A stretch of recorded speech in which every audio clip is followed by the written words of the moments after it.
Good evening and welcome to Metrostars TV. I'm Michael Peroni and I'm blessed to have Ryan Veitch with us tonight. Ryan, welcome. Thank you. Mate, you're like a beacon here tonight. I didn't bring my sunnies, but obviously the goalkeepers have to try and stand out a little bit more. I always say they're a little bit, I won't say crazy, but a little bit out there. Most keepers I've certainly played with have been anyway. Godders, anyway. Mate, we're going to run through our questions, be short and sharp. So just go your hardest and let us know what you think. You've obviously joined the club this year. Tell us a bit about your football journey so far and where you played your junior years, obviously, and a little bit about your career. I'll hold that, mate. It's okay. Okay. Thank you. Let's do something. Yes, I started my junior career down at South Adelaide. Was one of the sort of inaugural players when the club started in '96, I believe it was. So, yeah, it was good to sort of start off my junior career there and sort of work my way through to sort of the senior setup. Wanted to sort of see how far I could sort of go in my football and decided to go down the hill, as they call it, down to West Torrens Bacalla, or as it was called, LA Galaxy back in the day. So I spent probably about 10 years at Galaxy or Bacalla. Had a great time. Had a lot of ups and downs, fighting relegation for most of it, but we did have some good successful years as well. From there, I moved on to Adelaide City for about 5 years under Damien Murray, which was definitely an eye-opener and definitely sort of helped me not just with my own goalkeeping position, but just in life in general as well. So that was a real eye-opener for me. Then I sort of wanted to take a step back when I opened up a business, moved back down to South Adelaide, because that's where my business was set up. So I spent a few years there, and now I find myself here at Metrostars. And I saw it was the last year you were at South, or the year before? Might have been the year before. I saw a game and you were outstanding that night. I think you guys actually won that game down here. It was one of the few times South have managed to win here at TK anyway, and it was an outstanding performance. You're still going along nicely at 29 or something now, yeah? Okay, we'll just make it that one there then. What's been your early impressions of the club so far? We just mentioned you come from somewhere else. How you found it? Oh, look, even over the years since I've been playing against Metro, it's always been a hard place to come. But early impressions, great culture, a winning mentality, which I think in life in general as well you kind of need. But just a lot of fantastic people around the club, which is hard to come by sometimes as well, especially a lot of volunteers. They're the heart and soul of this place. So, yeah, I've really enjoyed it and, yeah, can't speak highly enough of it so far. You put it perfectly about the volunteers. It's been such an integral part of this place since they were inaugurated, I guess, and certainly my time here, I can certainly echo those sentiments, so well said. How would your teammates and your coaches describe you? Ooh. I could tell you, but I want to hear it from you. No, I'll probably see myself as quite a loyal person. I'm not one to sort of jump around, whether that be sort of soccer-wise, work-wise. I'm always very loyal to what I do. I apply myself 100% in what I do as well. So, I think I'd sort of demand a lot of respect from people as well, and I know I like to give that respect back if it's shown. So, and maybe a bit of a character as well. Yeah, I'm hearing that the more of these interviews I do, actually. Your most enjoyable football memory to date? Look, I've probably got a few.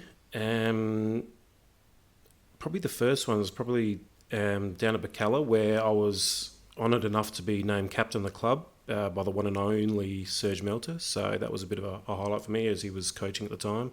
So for that, that's an honour for me, for someone like him to pick out some of my attributes. Then, yeah, and I was more than happy to sort of try and take that club to the next level and show my leadership.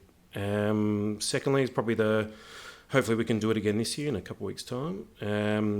The run in the FFA Cup with Adelaide City, where we were obviously the first club to knock off an A-League side, being the Wanderers, and we had a little run there through the quarter-final, which we unfortunately lost. But look, yeah, that was a great experience, and to travel, to interstate and be a part of that setup was pretty cool. And probably the last one is, if you don't know, I scored a goal a couple of years ago, so... No, I didn't know. Run us through it. Jeez. Oh, maybe I was sleeping at the wheel. Every goalkeeper's dream of coming up in the 97th minute to score an equaliser. So, That's my third one. So that's going straight. Oh, I'm going straight for the YouTube. Yeah, when I get home to have a look at that. I've got it on my phone saved, so I'll show it to you. Is it like my goal on there where there's 1,000 views but 999 were my views? Something like that. Now, this next question is, who's the funniest player in the change room? I'm going to rephrase the question. Who's the second funniest player in the change room? Because about 95% of the players that have been asked that question have said it's you. Oh. So who's the next funniest player in the change room? Well, I'm honoured firstly.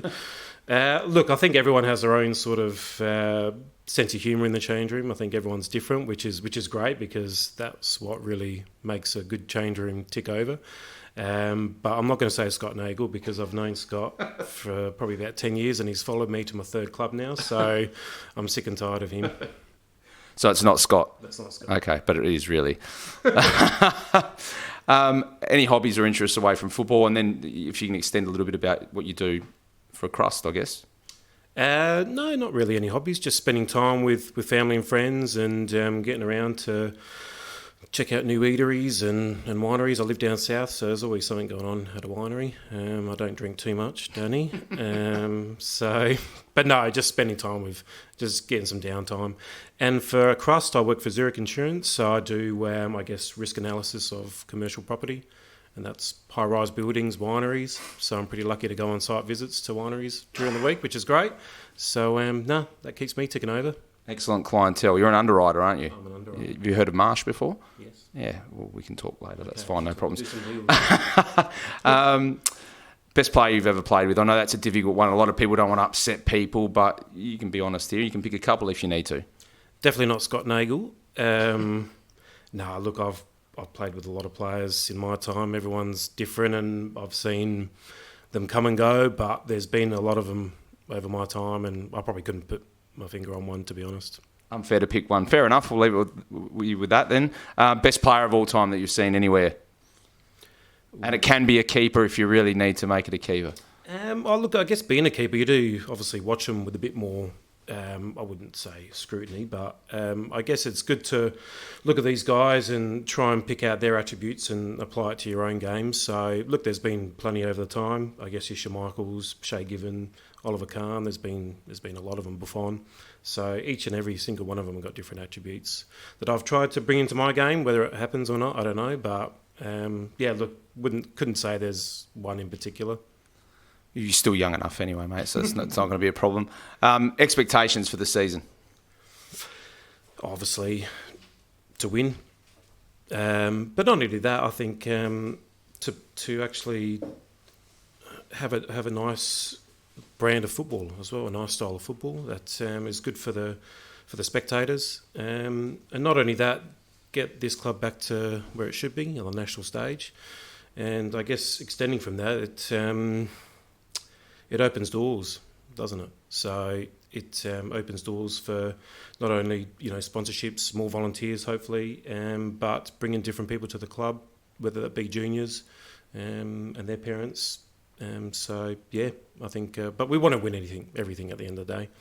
It's a really good answer and very, very diplomatic as well. And I think the importance about holistically when you look at a football club, not just the results on the park, because that'll obviously lead to those opportunities, but certainly you're someone that thinks out of the box. You ever see yourself sitting on a committee somewhere as a president? I think I'd upset a few people. Mate, I love what you're doing here. Look, and the other thing, I just wanted to touch on it quickly, to have two really, really top quality goalkeepers at the club, because the seasons are not one with 11 players or 7 or 8 players that are really, really good and fill-ins. It's one with a really, really even and fantastic squad. And I think that's what Danny's built here this year so far, and it's certainly showing on the park. But to have someone of your calibre as well, I know you've played a couple of games this year. How many you played?